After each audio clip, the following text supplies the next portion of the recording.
యుద్ధాలు నీకెందుకు కానీ చక్కగా వేదాధ్యయనం చేసి యజ్ఞయాగాదులు చేస్తూ ఉంటారు. వాళ్ళ దగ్గరికి వెళ్ళి వాళ్ళతో పాటు కూర్చుని యజ్ఞయాగాదులు చేసుకో.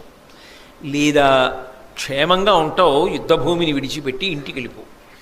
లేదు ఇక్కడే తిరుగుదాం అనుకుంటున్నావా, నీకు భయం లేకుండా ఉండాలంటే కృష్ణార్జునుడి చాటుకు పో తప్ప ఎక్కడ పడితే అక్కడికి వచ్చి మొనగాండని యుద్ధం చేయకు. చూసావా నీ ప్రారంధం ఎలా అయిందో అని తరిమి తరిమి విడిచిపెట్టాడు. కాబట్టి ఒకానొక సమయంలో కర్ణుడి చేతిలో ధర్మరాజు చిక్కి ప్రాణాలతో బయటపడి ఘోరముగా పరాభవింపబడి యుద్ధభూమి నుంచి తప్పుకున్నాడు. తర్వాత భీముడు ధర్మరాజు గారి జోలికి కర్ణుడు వెళ్ళాడనేటటువంటి కోపంతో ఆ కర్ణుడి మీదకొచ్చి ఒక భయంకరమైనటువంటి బల్లెన్ని విసిరాడు. ఆ బల్లెం కర్ణుడి యొక్క శరీరంలోంచి దిగబడి అవతల వైపుకి వెళ్ళిపోయింది. వెంటనే ప్రాణాలు పోయాయా అన్నట్టుగా కర్ణుడు రథంలో ఒరిగిపోయాడు.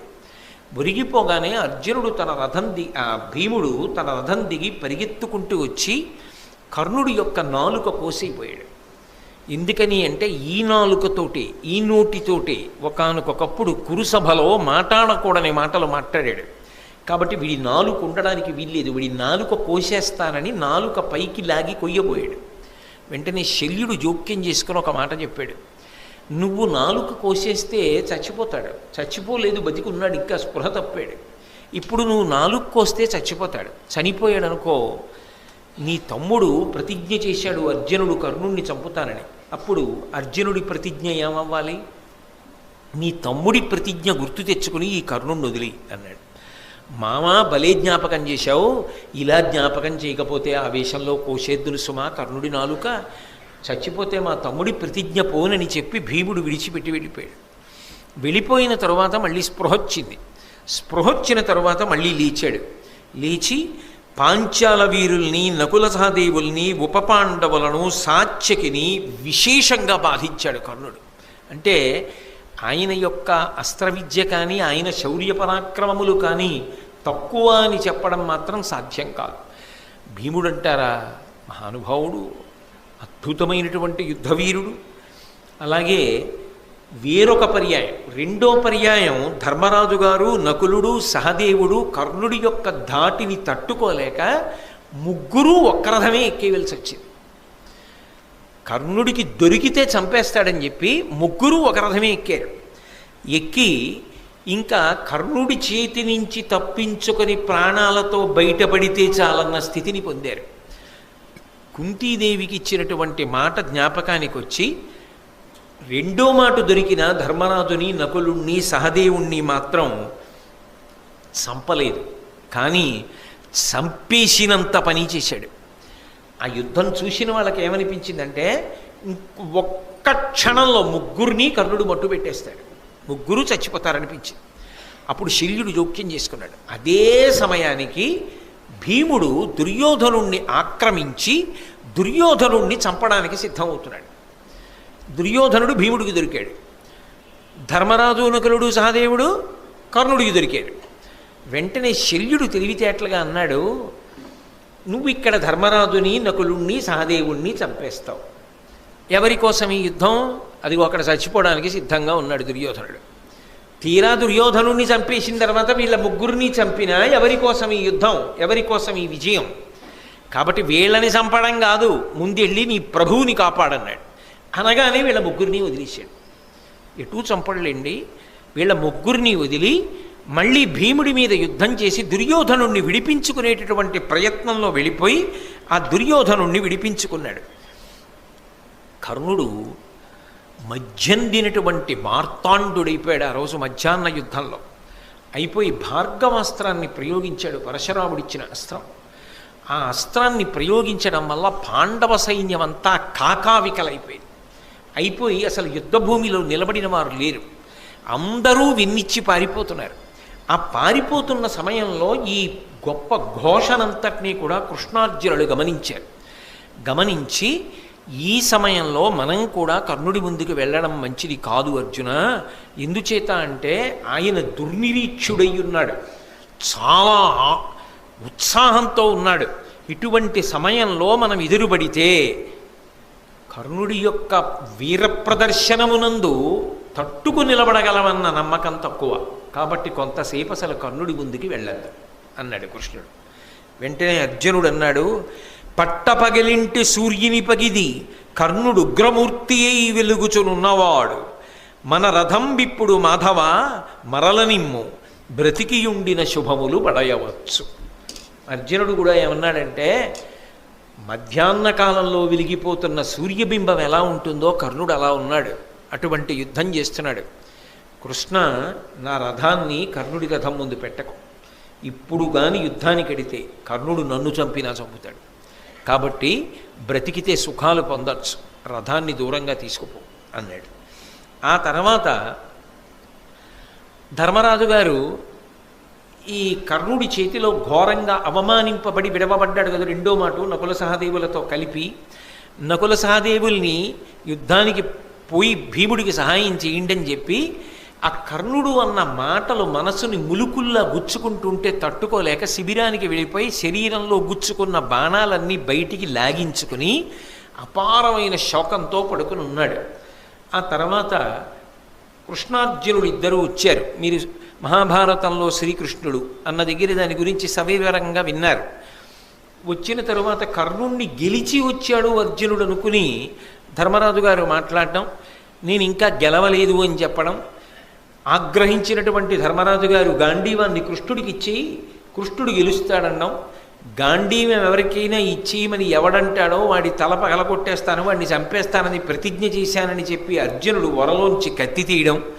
ఇదెక్కడి గొడవ, శత్రువీరుల్ని చంపడం మానేసి మీలో మీరు పొడుచుకు చచ్చిపోతే ఇంకా యుద్ధం ఎవరి కోసమని కృష్ణుడు ఆపి అర్జునుణ్ణి, పెద్దవాణ్ణి అనరాని మాటలంటే చంపినట్టే, కాబట్టి ధర్మరాజు గారిని కొంతసేపు నింద చేయమంటే ధర్మరాజు గారిని అర్జునుడు నింద చేసి చంపిన దానితో సమానం అయిపోయింది, కాబట్టి ఇప్పుడు కత్తి తీసి తాను పొడి చేసుకోబోయాడు. ఇది నువ్వెందుకు పొడి చేసుకుంటున్నావు అన్నాడు కృష్ణుడు. ఇంతటి మహాత్ముడు ధర్మరాజు గారిని నిందించాను కాబట్టి ఈ శరీరంతో ఉండలేను, నేను పొడి చేసుకుంటానన్నాడు. నేను పొడి చేసుకుంటానంటే మళ్ళీ కృష్ణుడు జోక్యం చేసుకుని, ఎవడిని వాడు పొగుడుకుంటే వాడు మరణించినట్టే, కాబట్టి నిన్ను నీవు పొగిడేసుకో కాసేపు అన్నాడు. అప్పుడు అర్జునుడు మళ్ళీ తనని తాను పొగుడుకున్నాడు. ఇద్దరూ ఉపద్రవంలోంచి గట్టున పడ్డారనుకునేసరికి ఇప్పటి వరకు అర్జునుడు నన్ను ఏదో నింద చెయ్యాలి కాసేపని నింద చేసినా అందులో సత్యం ఉంది, నా వల్ల వాళ్ళు బాధపడుతున్నారు, నేనే మాయాద్యూతంలో అనవసరంగా పాల్గొని వీళ్ళందరికీ కష్టాలు తెచ్చాను, నేను అడవికి వెళ్ళిపోయి తపస్సు చేసుకుంటాను, భీముడికి పట్టాభిషేకం చేయండి అని ధర్మరాజు గారు వెళ్ళిపోతున్నాడు. మళ్ళీ కృష్ణుడు వెళ్ళి ధర్మరాజు గారిని పట్టుకుని తీసుకొచ్చి కూర్చోబెట్టాడు. కర్ణుడు కొట్టిన దెబ్బ ధర్మరాజు గారిని శారీరకంగా మానసికంగా బాధపెట్టి అన్ని మలుపులు తిప్పింది కథని. కృష్ణుడు ఉన్నాడు కాబట్టి నిలబడింది పాండవ శిబిరం, లేకపోతే అసలు ఏమైపోనో కర్ణుడి దెబ్బకి ఆ రోజుని. సరే, అప్పుడు ధర్మరాజు గారికి అర్జునుడు కృష్ణుడు నమస్కారం చేశారు. ఇవాళ కర్ణుణ్ణి చంపి మాత్రమే తిరిగి వస్తాం అని యుద్ధానికి బయలుదేరారు. బయలుదేరేటప్పుడు ఇందాక తిరిగి వస్తున్నప్పుడు అర్జునుడు చూసిన పరిస్థితి ఏమిటి? కర్ణుణ్ణి మధ్యందిన మార్తాండుళ్ళ ఉన్నాడు. అదే పటాటోపంతో, అదే ఆటోపంతో, అదే శౌర్యంతో, అదే పరాక్రమంతో, అదే విజృంభణంతో ఉన్నాడు. ముందు మానసికంగా అర్జునుడిలో ఒక కక్ష, ఒక పగ బాగా ప్రజ్వరిల్లితే తప్ప కర్ణుణ్ణి చంపి తీరాలనేటటువంటి ఉత్సాహం రాదు. అది కృష్ణ సారథ్యం అంటే. కాబట్టి అర్జునుడితో అన్నాడు, నీ అస్త్రశక్తి ఎంతటిదో అర్జున మరిచిపోయావా? నువ్వు వేసినటువంటి బాణ పరంపరలకి తట్టుకోలేక కదా భీష్మాచార్యుడు పడిపోయాడు, నీకే విలువిద్య నేర్పినటువంటి ద్రోణుడే పడిపోయాడే నిన్ను తట్టుకోలేక. మరిచిపోయావా? మాయాద్యూతంలో మిమ్మల్ని అందరినీ ఒకసారి ఓడించి రాజ్యాన్నంతటినీ కబళించి మీ ఒంటి మీదున్న పైబట్టలు కూడా తీయించి కింద పెట్టించారు. రెండో మాట మళ్ళీ మాయాద్యూతం ఆడి 12 సంవత్సరములు అరణ్యవాసం, 1 సంవత్సరం అజ్ఞాతవాసం చేయించారు. 13 సంవత్సరాలు మీరు పడ్డ కష్టాలకన్నింటికీ కారణమైన ప్రధానుడు కర్ణుడితో యుద్ధానికి ఎడుతున్నాం అర్జున. నీ పౌరుషాన్నంతటినీ కూడా పుంజుకో, నీ ప్రతాపాన్నంతటినీ ప్రదర్శించు, కర్ణుడి తల తెగిపోలిసిందే ఇవాళ. కాబట్టి అన్ని పాపములు చేసిన వాడు ఇవాళ నీ కంటపడుతున్నాడు అంటే అర్జునుడిలో ఎంత పౌరుషం పెరుగుతుంది అంటూ ఇంకొక మాట అన్నాడు, అన్నిటికన్నా ఒక్క విషయాన్ని గుర్తుపెట్టుకో. ఏ మత్స్యయంత్రాన్ని కొట్టి నువ్వు ద్రౌపదీదేవిని భార్యగా స్వీకరించడానికి సిద్ధపడ్డావో, తదనంతరం వేదవ్యాసుని యొక్క వాక్కు చేత, కుంతి వాక్కు చేత ద్రౌపదీదేవి మీ 5గురికి భార్య అయిందో, ఎవరు రాజసూయాగం చేసిన తర్వాత అవబృధ స్నానం చేసినటువంటి తలకట్టుతో ఆ దుర్యోధనుడి యొక్క సభలోకి ప్రవేశించిందో, ఏ ద్రౌపదీదేవి యొక్క కొప్పు పట్టి ఈడ్చి వస్త్రాపహరణం చేశారో, ఏ ద్రౌపదీదేవి వంక కర్ణుడి తిరిగి జూదంలో ఓడిపోని 6వ భర్తని వెతుక్కో అని నవ్వాడో, అటువంటి దుర్మార్గుడైన కర్ణుడి మీద యుద్ధానికి ఎడుతున్నావు. తల మిగలచ్చా కర్ణుడిది అంటే, ఇక అర్జునుడు ఎంత పగతో వెళ్ళాలో అంత పగతో వెళ్ళడానికి, అంత ఉత్సాహం పుంజుకోవడానికి కావలసినది నూరి పోసేశాడు కృష్ణ పరమాత్మ. చిట్ట చివర నీకు 2 మాటలు చెప్తా అర్జున, నేనే రాయబారానికి వెళ్ళా మీకోసం. నేను రాయబారానికి వెళ్ళినప్పుడు నన్నే పట్టాలి, బంధించాలి అని ప్రయత్నం చేసిన దుష్టచతుష్టయంలో ఈ కర్ణుడు లేడా? కృష్ణుడంటే ప్రాణం అర్జునుడికి. నన్ను పట్టాలనుకున్నాడు కదా, ఇప్పుడు నువ్వు పౌరుషం ప్రదర్శించవా? దానికి ప్రతీకారం ఇప్పుడు చెయ్యవా? అన్నిటికన్నా అర్జున, నువ్వు స్మరించవలసినది ఒకటి ఉంది. నీ కొడుకు ముక్కుపచ్చలారనివాడు, మహావీరుడు. నువ్వు లేనప్పుడు పద్మవ్యూహాన్ని భేదించి లోపలికెడితే చుట్టుముట్టి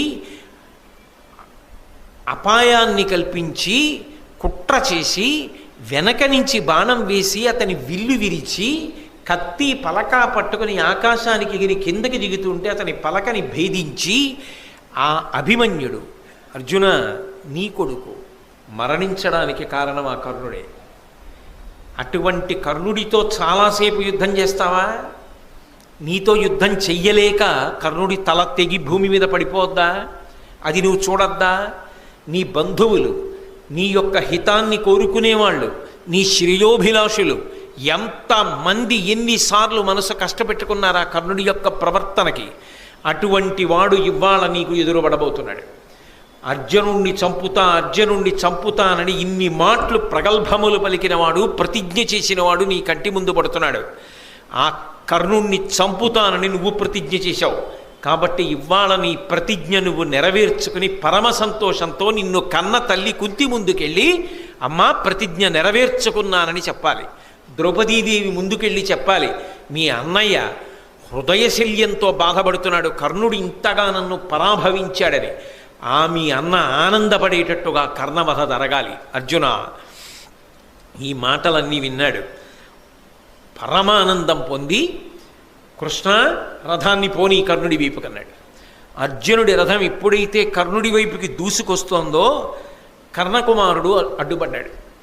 కర్ణుడు చూస్తుండగా ఆ కర్ణుడి యొక్క కుమారుణ్ణి ఉత్తమౌజుడు అనబడేటటువంటి పాండవ వీరుడు సంహరించాడు. ఇవన్నీ కర్ణుడి పాలిట దారుణమైనటువంటి విషయాలు యుద్ధంలో. ఎందుకని అంటే ఏదో మాయ చేశారో లేకపోతే కుట్ర చేశారో అని నేను అంటలేదు. దారుణమైన విషయము అంటే మనసు చితికిపోవడానికి, అంత ఉత్సాహంతో ఉన్న మనసు నీరు కారిపోవడానికి కావలసిన సంఘటనలు జరుగుతున్నాయి. అంటే దైవము యొక్క ప్రచోదనం అలా ఉంది. భారత యుద్ధం పూర్తి అయిపోవాలంటే కర్ణుడు పడిపోవడం వినా మార్గం లేదు. అందుకే కళ్ళ ముందు కుమారుడు మరణించాడు. ఎంత తండ్రి అయినా ఆ కళ్ళ ముందు కొడుకు పడిపోయినప్పుడు కర్ణుడు తట్టుకోలేకపోయాడు, వివశుడయ్యాడు. 10 మంది కురుకుమారులు అర్జునుణ్ణి ఆపబోయారు, కానీ అర్జునుడు ఆ 10 మందిని సంహరించాడు. ఇంకొంచెం ముందుకెడుతున్న సందర్భంలో భయంకరమైనటువంటి సన్నివేశం జరిగింది. దుశ్శాసనుడు కనబడ్డాడు భీముడికి.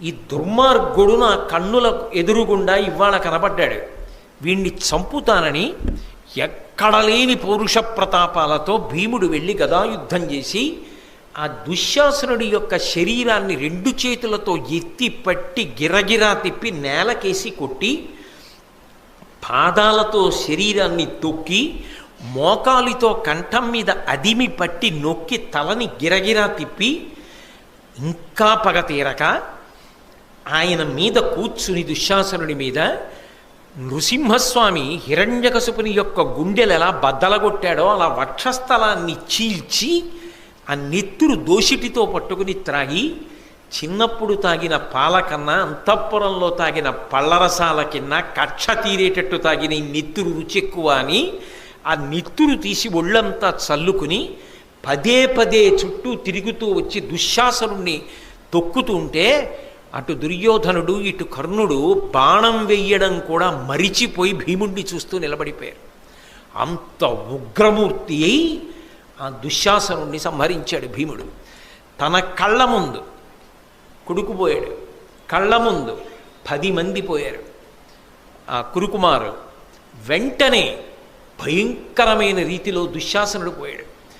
అసలు ఆ భీముడి యొక్క రూపాన్ని చూశారు. నెత్తురంతా ఒంటి మీద చల్లేసుకుని యుద్ధభూమిలో పరిగెడుతుంటే ఆ భీముడిని చూసి పారిపోయింది కురుసైన్యం అంతా. ఎవరి జోలికి వస్తాడో, ఎవరడ్డొస్తే ఏం చేస్తాడో అని. అటువంటి భీకర సమయంలో మనసంతా కదిలిపోయింది. కర్ణుడు కూడా నిశ్చేష్టుడైపోయాడు, దుర్యోధనుడు నిశ్చేష్టుడైపోయాడు. అటువంటి సమయంలో ఇంకొక 10 మంది కురుకుమారులు భీముడి వైపుకి ఎడుతుంటే అర్జునుడు ఆ 10 మందిని చంపేశాడు. అప్పటికి దుర్యోధనుడి యొక్క 20 మంది సోదరులు పోయారు, కర్ణుడి యొక్క కొడుకు పోయాడు, దుర్యోధనుడి యొక్క తమ్ముడు భీముడి చేతిలో పోయాడు దుశ్శాసనుడు. ఇన్ని వెంట వెంట వెంట వెంట వెంట వెంట ఒక్క క్షణంలో జరిగిపోతున్నాయి. ఎంత పెద్ద మంట అయినా 10 బిందెలతో అదే పనిగా తెచ్చి నీళ్లు పోసేస్తుంటే ఎలా చల్లారిపోతుందో, అప్పటి వరకు మధ్యందిన మార్తాండుడిలా వెలిగిపోయిన కర్ణుడిలో ఉన్నటువంటి పౌరుష ప్రతాపాలు కొంత తగ్గడానికి, ఆయన మనసు వికలమవడానికి ఇది కారణమైంది. దీనికి తోడు కర్ణుని యొక్క కుమారుడు ఉన్నాడు, ఆయన పేరు వృషసేనుడు. అతడు ఒక్కడే ధైర్యం చేసి భీముడి వైపుకి వెళ్ళాడు. కానీ భీముడు ఆయనతో యుద్ధం చేశాడు. ఈలోగా అర్జునుడు శక్తివంతమైనటువంటి బాణాన్ని ప్రయోగించి కర్ణుడి కళ్ళ ముందే ఆ కొడుకు వృషసేనుడి యొక్క తల తరిగేశాడు. కళ్ళ ముందు ఇంకొక కొడుకు తల తెగి నేల మీద పడిపోయింది. ఇవన్నీ చూసిన తరువాత ఎంతటి వాడికైనా మనస్సు వికలమైపోతుంది. కర్ణుడు అర్జునుడితో యుద్ధానికి వెళ్లే ముందు జరిగినటువంటి సంఘటనల పరంపర. ఈలోగా ఆకాశంలోకి దేవేంద్రుడు, బ్రహ్మగారు, పరమశివుడు వీళ్ళందరూ వచ్చి నించున్నారు. నించుని నరనారాయణులు, ఆ కృష్ణార్జునులు ధర్మ సంస్థాపన కోసం అవతరించిన వారు. ఈ కర్ణుడు అధర్మపక్షాన్ని ఆశ్రయించినవాడు. ఆయన యందు సుగుణములు ఉండవచ్చుగాక, కానీ ఈ కర్ణుడి శరీరము నేల పడిపోవుగాక, ఇతడు అర్జునుడి చేతిలో ఓడిపోవుగాక, పాండవులు గెలిచెదరుగాక అని ఏకంగా ఇంద్రుడు, బ్రహ్మగారు, పరమశివుడు పైనుంచి ఆశీర్వచనం చేశారు. దానికి తోడు కృష్ణ పరమాత్మ సారథ్యం చేస్తున్నాడు. ఇద్దరి మధ్య భయంకరమైన యుద్ధం ప్రారంభమైంది. అటు కృష్ణార్జునులు ఇద్దరూ శంఖాలు పూరించారు, ఇటు కర్ణశల్యులు ఇద్దరూ శంఖాలు పూరించారు. ఒకరు వేసిన అస్త్రానికి తీసిపోకుండా రెండో వారు అస్త్రం వేస్తున్నారు.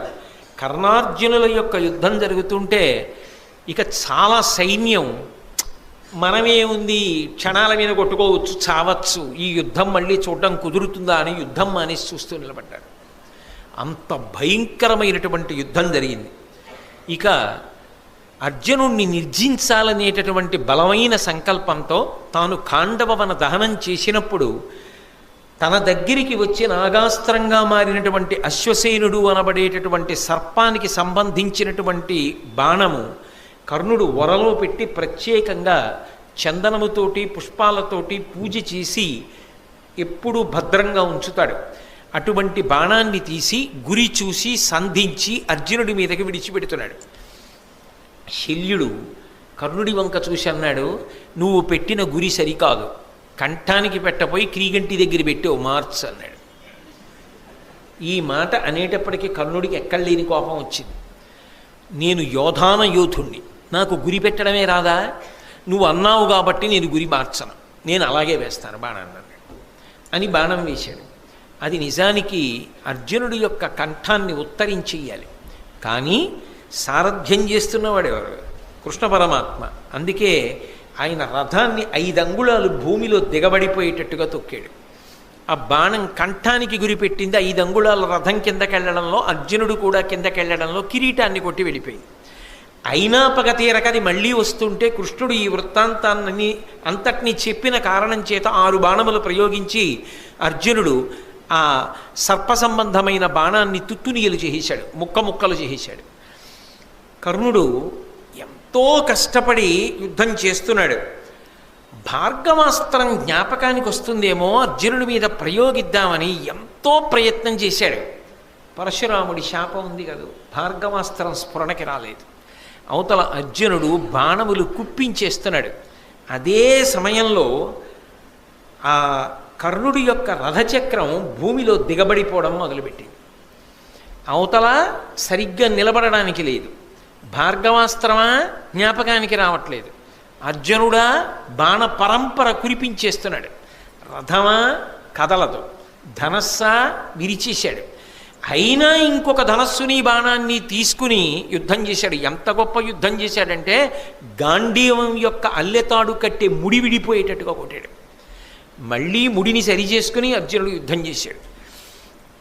కిందకి దిగి ఆ రథం యొక్క కాడి కింద తన భుజం పెట్టి ఆ రథాన్ని పైకెత్తడం కోసమని ప్రయత్నించాడు. అయినా ఆ రథం పైకి రాలేదు. కానీ ఆశ్చర్యం ఏమిటంటే ఈ భూమి అంతా కులపర్వతాలతోటి సముద్రాలతోటి 6 అంగుళాల పైకి లేచింది. అంటే కర్ణుడి యొక్క భుజశక్తి అటువంటిది. మొత్తం భూమి లేచింది కానీ ఆ రథం మాత్రం భూమిలోంచి పైకి రాలేదు. జ్ఞాపకానికి వచ్చింది. ఒకప్పుడు ధేనువుని కొట్టాను, కావాలని కొట్టలేదు, సాధన చేస్తుండగా బాణం తగిలింది. వేడుకున్నాను ఆ బ్రాహ్మణుణ్ణి, నీకు అనేక ఆవులు ఇస్తాను, దూడలు ఇస్తానన్నాను. ఆయన వినలేదు. ఎవరిని మనసులో పెట్టుకుని ఇంత తీవ్ర సాధన చేసి ధేనువు మీద బాణం పడేటట్టుగా కొట్టావో ఆ వీరుడితో యుద్ధం చేసేటప్పుడు నీ రథచక్రము భూమిలో కుంగిపోవుగాక అని శపించాడు. వెంటబడి ప్రతిమాలిన ఆయన అంగీకరించలేదు. ఆ శాపాన్ని ఉపసంహారం చేయలే. అందుకే రథచక్రం భూమిలో దిగబడిపోయింది అనుకున్నాడు. అనుకుని అర్జునుడి వంక చూసి ఆ అర్జునుడన్నాడు, అరదంబు చక్రంబు ధరజాల కృంగిన ఎత్తెద అంతకు నీయకుండు, ఏను భూమిస్థుడ నీవు రథస్థుండ, వియ్యడ తగవగు నీయకునికి విరిదలవానికి విరధుని ఆయుధం విడినవానిని శూరులేయరెందు, మహిత శూరుడవు మాత్రగా ఉత్తమ కులుడవు రణధర్మ కోవిదుండవు, ఇట్టి నీవు తగిన ఎట్టి భంగిన అని చెయ్యవలయు, ఇట్లు చెప్పుటెల్ల పాడి ఏర్పడంగ పలుకుట గాని గోవిందునకును నీకు వెరచి కాదు. అర్జున, నువ్వు రథం మీద ఉన్నావు, నేను భూమి మీద ఉన్నాను. నా రథచక్రం కుంగిపోయింది. నా రథచక్రం భూమిలోంచి పైకి రావట్లేదు. నేను రథాన్ని ఎత్తి సరిచేసుకునే ప్రయత్నం చేస్తున్నాను. అయినా ఎదుటి వీరుడు భూమి మీద ఉన్నా లేక అస్త్రములను విడిచిపెట్టి వెన్ను చూపించి పారిపోతున్నా, తల విరబోసుకుని ఉన్నా, అటువంటప్పుడు ధర్మాత్ముడైనటువంటి ఎదుటి వీరుడు బాణములు వేసి కొట్టకూడదు. నువ్వు ఉత్తమ వంశమునందు జన్మించావు, గొప్ప అస్త్ర విద్య నేర్చుకున్నావు, ధర్మం తెలిసిన్నవాడివి. నేను ఇప్పుడు బాణములు వెయ్యలేని స్థితిలో ఉన్నాను. రథాన్ని ముందు భూమి మీద సరిచేసుకునే ప్రయత్నంలో ఉన్నా, అయినా నువ్వు ఆపకుండా బాణప్రయోగం చేస్తున్నావు. కొంతసేపు బాణప్రయోగం ఆపు. నీకో గోవిందుడికో భయపడి నేను ఈ మాట చెప్పట్లేదు, ధర్మం చెప్పాలి కాబట్టి చెప్తున్నాను అన్నాడు. అంటే కృష్ణ పరమాత్మ అన్నాడు, అబ్బా ఇప్పుడు ధర్మం జ్ఞాపకానికి వచ్చిందా? జ్ఞాపకానికి వస్తే రక్షించేది కాదు ధర్మం, అనుష్ఠిస్తే రక్షించేది. నువ్వు ఎంత ధర్మాన్ని అనుష్ఠించావు జీవితంలో? పాండవులను తక్కువ చేసి మాట్లాడినప్పుడు ఈ ధర్మం జ్ఞాపకానికి రాలా? ద్రౌపదీదేవిని అవమానించినప్పుడు ఈ ధర్మం జ్ఞాపకానికి రాలా? అదే పనిగా అర్జునుడిని చిన్నతనం చేసి మాట్లాడినప్పుడు ఈ ధర్మం జ్ఞాపకానికి రాలా? నువ్వు పాటించనిది ధర్మం. నీకు అక్కడికి రమ్మంటే ఎక్కడి నుంచి వస్తుంది? ఇతని రథచక్రము పైకి లేవదు అర్జున, ఎందుకంటే ఇతనికి శాపం ఉన్నది. కాబట్టి నువ్వు వేచి ఉండవలసిన అవసరం లేదు. అతని రథము భూమి మీదకి సక్రమంగా వస్తుందనుకుంటే ఆగవచ్చు, అది వచ్చే సమస్యే లేదు, ఎందుకంటే అది శాపం, కాబట్టి బాణప్రయోగం చెయ్యి అన్నాడు. వెంటనే అర్జునుడు ఒక దివ్యమైనటువంటి బాణాన్ని తీసి, ఏను తపశ్చరణంబున దానంబున గురుజనాభితర్పణమున నిత్యాసూన వ్రతశీలుడనినియు కర్ణు తలత్రించు ఈ శరమనియన్. నేను ప్రతిరోజు కూడా పుణ్యకార్యములు చేసిన వాడనైతే, గురుజనులను తృప్తిపరచినటువంటి వాడనైతే, నిత్యానూన వ్రతశీలుడనినియు ప్రతిరోజు పుణ్యకర్మలు తప్పకుండా చేసిన వాడనైతే, నేను ఇప్పుడు వేసేటటువంటి ఈ బాణము కర్ణుని యొక్క తలను త్రుంచుగాక అని చెప్పి గాంధీవానికి తొడిగి ఆ బాణాన్ని ప్రయోగించాడు. చరమగిరి నుండి పడియడు తరణికరణి సూతపుత్రు తలవడ కాంతి స్ఫురణోజ్వలంబు అతి సుందరముగు అగు కాయమట్లు ధరణింపడియన్. ఆ అర్జునుడు వేసినటువంటి బాణానికి కంఠం తెగిపోయి ఎంతో అందంగా ఉండేటటువంటి ఆ కర్ణుడి యొక్క తల బంగారు రంగు కలిగినటువంటి శరీరం నుంచి వేరైపోయి నిత్తురు కారుతూ భూమి మీద పడిపోయింది. ఆ శరీరం ఇంకొక పక్కకు పడిపోయింది. అధిప అంతన గనువిచ్చి అఖిల జనలు కనుగొనంగా ఆ యుజ్వల తనువు విడిచిచని సముద్దీప్తమైన తేజంబు వారిజాప్త బింబంబు సొచ్చే అత్యద్భుతముగా. పశ్చిమాద్రిన అస్తమించడానికి సిద్ధపడుతూ ఎరుపు రంగుని పుంజుకుంటున్నటువంటి సూర్యబింబంలోకి కర్ణుడి శరీరంలోంచి ఒక దివ్యమైనటువంటి కాంతి వెళ్ళి కలిసిపోయింది. సూర్యభగవానుడు చూశాట ఆకాశంలోంచి, అబ్బా, నా అనుగ్రహాన్ని పొందినవాడు, నన్ను ఉపాసన చేసినవాడు, నా అంశలో వెలిగినవాడు, భారత యుద్ధానికి కారణమైనవాడు, ధర్మ సంస్థాపనకు నిజానికి పరమకారణమైనవాడు ఇవాళ యుద్ధభూమిలో పడిపోయాడు. తల తెగి నెత్తురు కారుతుండగా అలా పడిపోయాడు. ఎవడు రథం మీద నిలబడి ఉండగా భార్గవాస్త్ర ప్రయోగం చేశాడో, ఎవడు పాండవ సైన్యాన్ని కాకావికలు చేశాడో, వాడు లేని రథం ఇప్పుడు మాత్రం ఆ చక్రం భూమి మీదకి మళ్ళీ మామూలుగా వచ్చేసింది అని. ఎంతైనా మరి కొడుకు కదా కర్ణుడు, కిరణములు చేతులు కదా సూర్యుడికి, తల తెగిపోయినటువంటి కర్ణుడి శరీరాన్ని ముట్టుకున్నాయి కదా, స్నానం చేయాలని సముద్రంలోకి సూర్యుడు దిగిపోయాడా అన్నట్టుగా బింబం అస్తమించింది. ముఖం ఎర్రబడి శల్యుడు ఖాళీ రథాన్ని తోలుకుని దుర్యోధనుడి దగ్గరికి వెళ్ళిపోయాడు. కౌరవ సైన్యం అంతా కాకావికలై చెల్లాచెదరైపోయింది. ఇక దుర్యోధనుడి పరిస్థితి చెప్పడానికి ఏముంటుంది? కర్ణుడితో వెళ్ళిన రథం, ఆశలు పెట్టుకున్న రథం కర్ణుడు లేకుండా ఒక్కటే తిరిగి వచ్చేసింది. అప్పుడు అన్నాడు శల్యుడు, ఇప్పటిదాకా ఎక్కడా చూడలేదో ఈ దుర్యోధన ఇటువంటి యుద్ధం. ఏమి యుద్ధం చేశాడయా కర్ణుడు! మనుష్యులు ఏమిటయా, దేవతలు వచ్చి ఆకాశంలో నిలబడి చూశారు ఆయన చేసిన యుద్ధాన్ని. కర్ణుడు ధన్యుడు, మహాత్ముడు, మహానుభావుడు, అంత గొప్ప యుద్ధం చేశాడు. ఇన్ని శాపాలు ఉండి కూడా హరివీర భయంకరుడు యుద్ధం చేశాడు. అన్నిటికన్నా గొప్ప విషయం ఏమిటంటే ఆయన చేసిన యుద్ధానికి కృష్ణార్జునులు కూడా తెల్లబోయి తడబడ్డారు. నిజంగా మరి అన్నాడుగా, బతికియుండిన సుఖములు బడయవచ్చు అన్నాడు అర్జునుడు. అంత గొప్ప యుద్ధం చేసి అస్తమించాడు. అటువంటి మహావీరుడు ఆయనకి సారథ్యం చేశానన్నాడు. ఇప్పుడు కర్ణుడు పడిపోయిన తర్వాత ఆ విధంగా మహాభారత యుద్ధకాలమునందు కర్ణుడు పడిపోయాడు. ఆ తర్వాత నల్లేరు మీద నడక, మిగిలిన వాళ్ళు పడిపోయారు. దుర్యోధనుడి తొడలు భీమసేనుడు విరగొట్టాడు. ధర్మరాజు గారికి పుణ్యజలాలతో కృష్ణ పరమాత్మ దగ్గరుండి పట్టాభిషేకం చేయించారు. ఆ పూజలో ఉంచి పూజించినటువంటి శంఖంలోకి నదీ జలములన్నింటినీ తీసి సమస్త భూమండలానికి సార్వభౌముడిగా ధర్మరాజు గారికి పట్టాభిషేకం చేశారు.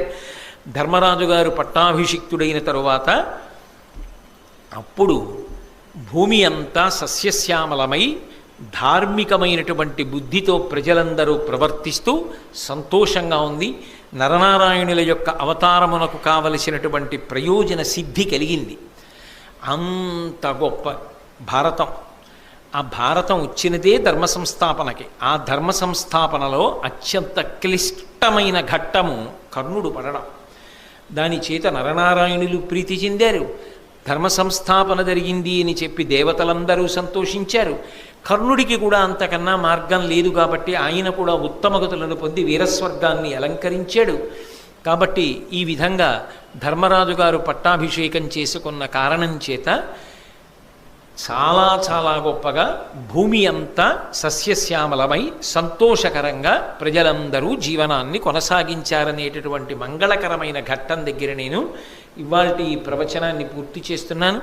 కానీ ఒక్కటి చెప్తారు పెద్దలు, మహాభారతంలో కర్ణుడు చాలా చాలా గొప్ప విషయం, అది వినడం, అది చెప్పడం కూడా అభ్యున్నతికి హేతువు అంటారు. కర్ణవధ కూడా అంత చాలా గొప్పది అని చెప్తారు. చాలా ఆశ్చర్యకరంగా ఇవాళ నేను కర్ణవధ చెప్పాలి అని తెల్లవారు కట్టలేచి అయ్యో కర్ణుడు పడిపోవడం చెప్పాలి, ఇవాళ కర్ణుడు పడిపోవడం చెప్పాలి అని మానసికంగా సిద్ధపడుతున్నా. ఎందుకంటే అటువంటి క్లిష్టమైన విషయం చెప్పడం నాకు బాధాకరమే. నేను సభలో పంచుకోలేను. కానీ మహాభారతము ఎంత శక్తివంతమైనదో నాకు ఇవాళ అనేక సందర్భాల్లో నిరూపణమైంది. నేను అటువంటి సందర్భాలు జరిగినప్పుడు నా భార్యని పిలిచి చూపించాను కూడా. చూసావా మహాభారతం ఎంత శక్తివంతం, ఎంత ఆశ్చర్యకరమైన విషయాలు జరుగుతున్నాయో చూసావా అని నేను నా భార్యతో పంచుకున్నాను. అంటే ఇవాళ నేను ఎప్పుడూ రానివాడిని సభకి ఆలస్యం అయ్యానంటే నా ప్రమేయం లేకుండా ఇవాళ చాలాసేపు గోశాలలో ధ్యానమందిరం దగ్గర కృష్ణ భగవానుడి దగ్గర నన్ను అట్టిపెట్టిన తరువాత పరమాత్మ ఈ ఘట్టాన్ని పూర్తి చేయడానికి పంపించాడు. అంటే అది సామాన్యమైన ఘట్టం కాదు. మహాభారతంలో కర్ణుడి పాత్ర పరిశీలనం అంత గొప్పది అని పెద్దలు ఎందుకు చెప్తారో స్వానుభవంలో నాకు అర్థమైంది. ఇది నేను కేవలంగా ఈ విషయాలు సభలో పంచుకోలేను. కానీ కొంతవరకు మీరు ఆ నమ్మకం కలిగిన వారు, ఆ సద్బుద్ధి కలిగిన వారు కాబట్టి ఈ రెండు మాటలు చెప్పకుండా ఉండలేక చెప్పాను. ఈసారి ఫిబ్రవరి 27వ తారీఖున ప్రారంభం చేసినటువంటి భారత ప్రవచనం ఇవాల్టితో పూర్తయిపోయింది. మళ్ళీ వేరొక పర్యాయం మహాభారతాన్ని ప్రారంభం చేసినప్పుడు ఏ మహానుభావుడి గురించి విన్న కారణం చేత అపారమైనటువంటి పుణ్యం కలుగుతుందని పెద్దలు చెప్తారో, ఎవరి గురించి విన్న కారణం చేత తేజస్సు లభిస్తుందో, ఎవరి గురించి విన్న కారణం చేత కృష్ణ పరమాత్మ మహదానందాన్ని పొందుతాడో అటువంటి ధర్మరాజు గారితో ప్రారంభం చేస్తాను. మళ్ళీ మహాభారత ప్రవచనం ఎప్పుడు ప్రారంభం చేస్తాను అన్న విషయాన్ని నేను ఇప్పుడు ప్రకటించలేను. కానీ ఆ తేదీ ప్రకటింపబడవలసిన సమయం ఆసన్నమైనప్పుడు గోపాలకృష్ణ గారు దాన్ని మీకు అందరికీ అందుబాటులోకి వచ్చేటట్టుగా చూస్తారు. కాబట్టి ఇవాల్టితో ఈ ప్రవచనాలు పూర్తి చేసినట్టు. మంగళాశాసనపరై మదాచార్య పురోగమై సర్వైశ్చ పూర్వైరాచార్యై సత్కృతాయాస్తు మంగళం. మంగళం కోసలేంద్రాయ మహనీయ గుణాత్మనే చక్రవర్తి తనూజాయ సర్వభౌమాయ మంగళం.